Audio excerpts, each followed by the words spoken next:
Have you ever been to a hotel before the year 2013? Well, I know I have, and you probably have too. But when you're at those hotels, did you ever see these controllers? These are the Nintendo Hotel controllers by LodgeNet, and these were seen across a ton of different hotels across the United States. And we're gonna be checking out what this service had to offer and the history behind it, starting with the Nintendo Gateway System is where this service originated.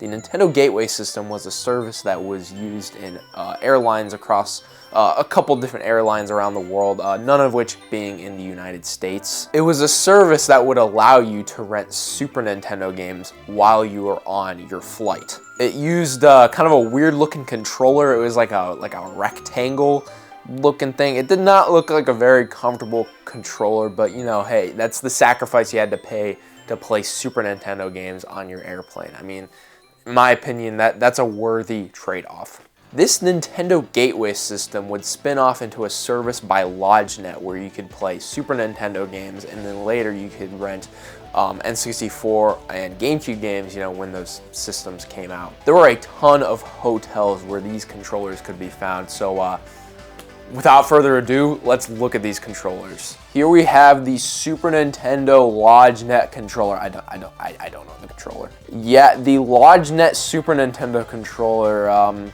is definitely a downgrade from the original Super Nintendo controller. When doing research for this video, I found out that the LodgeNet Super Nintendo controller isn't even its own original controller. It is literally a repurposed PC Pro Pad 4 by Interact. I found that out while researching for this video. I mean, you can look at this comparison here, and they look pretty much identical. Wish I could have showed it in this video because it's just like a cool thing to own. But I could not find any of them on eBay. Like, I just could not. Whereas the N64 and GameCube controllers, you can find a pretty decent amount of them on there. Here we have the Nintendo 64 LodgeNet controller. Basically identical to the actual Nintendo 64 controller. I mean, it's pretty spot on. The buttons do feel a little different, but I almost feel like that's just because, like, this controller that I have here is, like, barely used. Like, the analog stick is, like, perfectly tight. Like, it all feels really good, so that might be the reason. One thing you'll notice about these controllers is... What? Yeah, so they have these, like, super long-ass cords. I'm pretty sure it's, like, a telephone cord. Yeah, they got this plug. I don't really quite know what this type of plug is called, but this cord would tap into the LodgeNet like receiver box, and that would also tap in to like the central server that had stored all the N64 games and then eventually GameCube games and also SNES games, as you just saw. Yeah, so you cannot use these on an actual N64. If you really were hoping to do that, sorry, you're out of luck. It's just not gonna happen unless you mod it, which that is a thing people have done. People have modified these controllers in different ways to get them to actually work on the original consoles. I don't really see the value in that, except for being like kind of nifty, I guess, except for the N64 controller. So there's actually a revision of this controller that actually gave us like a good N64 analog stick. I'll show it up on screen. Like, wow, that is a much better looking analog stick compared to this plastic grinding piece of garbage. However, that revision of the controller is much more expensive. I could only find them for like $100 or so. I got this bad boy for like $45. These things maintain their value pretty well because like you can't use them on the console. So like to most people, it's like, why would you buy it? Except for like novelty, which is why I bought it and for this video. Anyways, moving on from the N64, we have one of the best controllers ever right here. The GameCube LodgeNet controller, the freaking telephone port or whatever is getting stuck in between this. But yeah, this is the GameCube version of this that, you know, you can play GameCube games on. I found this at a retro game store in Florida of all places. Got it for like $60. I saw that, I was like, I knew I had to have it. I mean, I was right there. I was like, it was kind of an impulse buy. I was like, I mean, I knew I had to buy it, and I'm glad I did. This was one of the most strange purchases I think I've ever found in the wild, considering it's a Nintendo hotel controller. Like, that's such a niche product, like that most people are finding that on eBay, but in the wild is you ain't finding that very often in the wild. This is the controller that I remember seeing in hotels. I saw it at a couple hotels, most notably Great Wolf Lodge, if you ever went there as a kid. Not necessarily, it was a hotel. It was combined with a water park. It was a pretty cool water park. And a lot of the rooms, specifically in like the like cabin room for like the kids, would have these GameCube controllers, and probably N64 at some point. But yeah, I remember seeing this. I always thought it was super cool. Never got to play the games ever. I think I may have said something like, "Oh, we should like try this," but I don't even think my parents knew how to like play it, and they probably wouldn't have let me buy the games anyway, because the games were like $6 an hour. It was just absolutely ridiculous. They're probably just like, you have your DS, just play that. And you know, I didn't really complain that much. I guess I just didn't really care as a child. But yeah, I remember like controlling like the TV with this. Like, we were watching like Phineas and Ferb or something, and I was messing around with like the C stick, I think, and I think it just like flicked to another channel.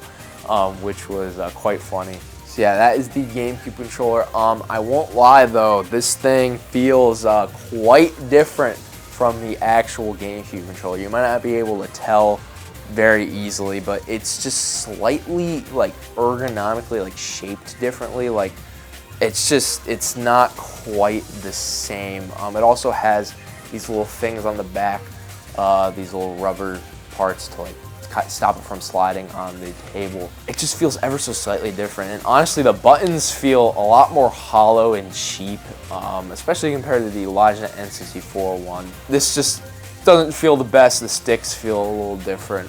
It just looks a lot cheaper and feels cheaper. Oh my god, the D-pad is definitely noticeable. It feels cheaper. Alrighty, so those are the controllers, but we need to take a look at the games that were available for this service. Like I said earlier, these games, you know, obviously you had to rent them. They costed money. They costed $6.95 per hour. Ugh. Depending on the game, that is actually an okay-ish deal, but for a lot of the games on there, you're getting ripped off. So let's take a look at the game selection and see which games were a deal and which were highway robbery. So for Super Nintendo, we've got Boogerman, Clay Fighter, Claymates. I don't care how long those games are, that's a horrible deal. Donkey Kong Country 1 and 2, pretty good deals. You know, great games. You know, you can see a decent chunk of the game in just 1 hour. Legend of Zelda Link to the Past, that is not a good deal. For an hour of play, oh my gosh, that is horrible. I mean, yeah, you can keep ringing up the bill to keep, you know, renting the game, but like, at that point, just buy the game. Mega Man X, pretty good deal. You know, pretty short game overall.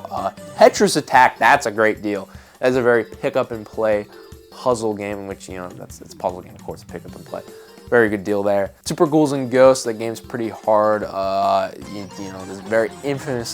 that series is very infamously hard. And you know, you got your normals, you got Super Mario World, Super Mario All-Stars, you know, got those types of games.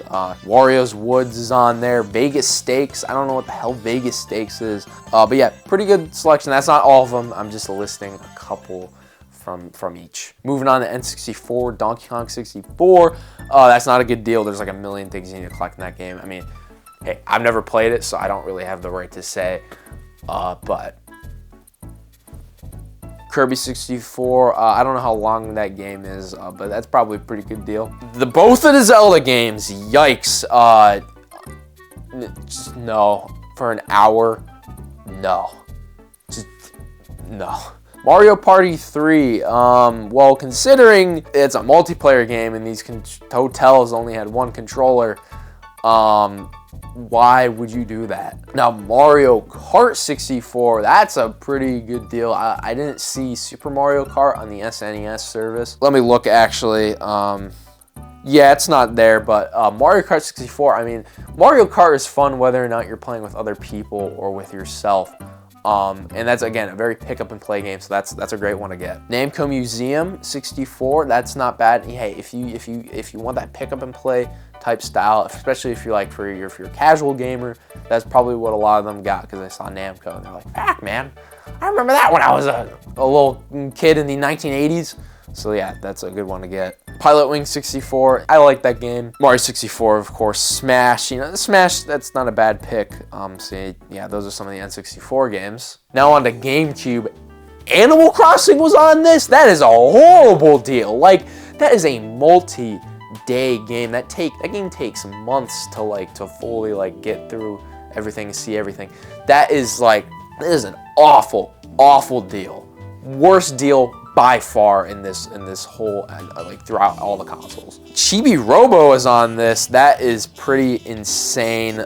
Custom Robo, that's wild. Those are some pretty niche games, all things considered. Final Fantasy Crystal Chronicles, that's an RPG that for an hour of play, nope. Fire Emblem, hour of play, nope. Like an RPG for an hour, you're not going to see any of the game. Luigi's Mansion, that's not a super long game, I don't believe, so that's not a bad deal. Metroid Prime 1 and 2, I'm pretty sure those games are long. Pikmin 1 and 2, now, you know, I'm a Pikmin boy right here. I love Pikmin 1 and 2. Love those games to death, some of my favorite games ever, so of course I'm going to say it's a good deal. But realistically speaking, for an hour, for the first 30 minutes, the game's just warming up. It's not fully, there yet. So, objectively, it's not a very good deal, but it's cool that they were featured on the service. I mean, it's not surprising that they were featured on... Oh, I just stole my throat. Ugh. Yeah, so the Nintendo LodgeNet service actually lasted for a pretty long time, all things considered. It was slowly phased out over time, but, you know...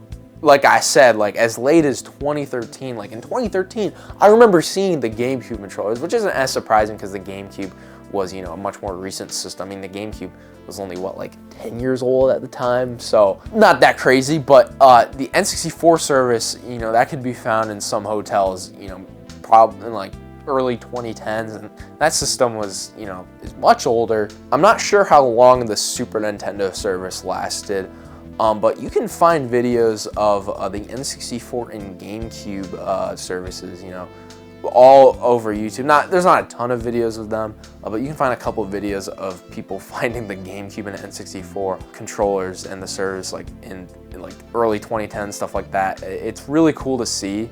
There's even an Irate Gamer video. What the fuck is a muscle? Ding-a-dang! From 2007, where he finds a Super Nintendo controller in his hotel room and complains that the Super Nintendo service is too expensive, which I don't know why you'd pass up the opportunity to play your Super Nintendo games with the LodgeNet thing. Why would you pass up that opportunity? 2, which means there's probably some Mario games in here. So let's go ahead and select that, and $6.95 plus tax. Why would I pay $6.95 plus tax to play some freaking video games? This is ridiculous. Fuck this shit. It's pretty crazy. It's from 2007. Come on.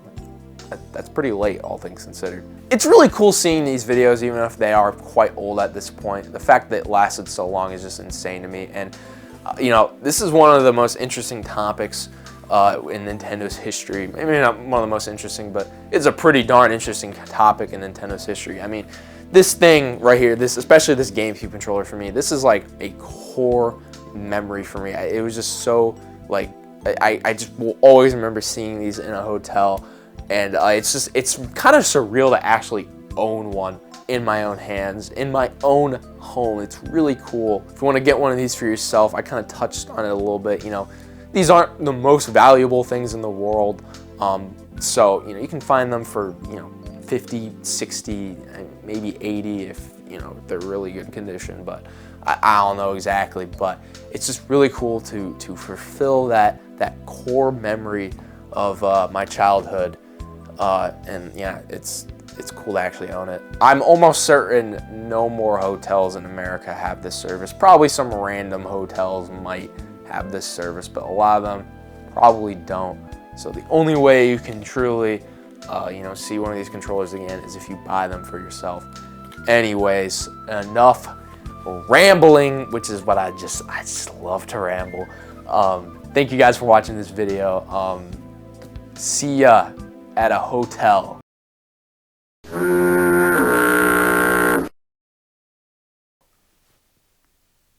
I'm not gonna see you at a hotel.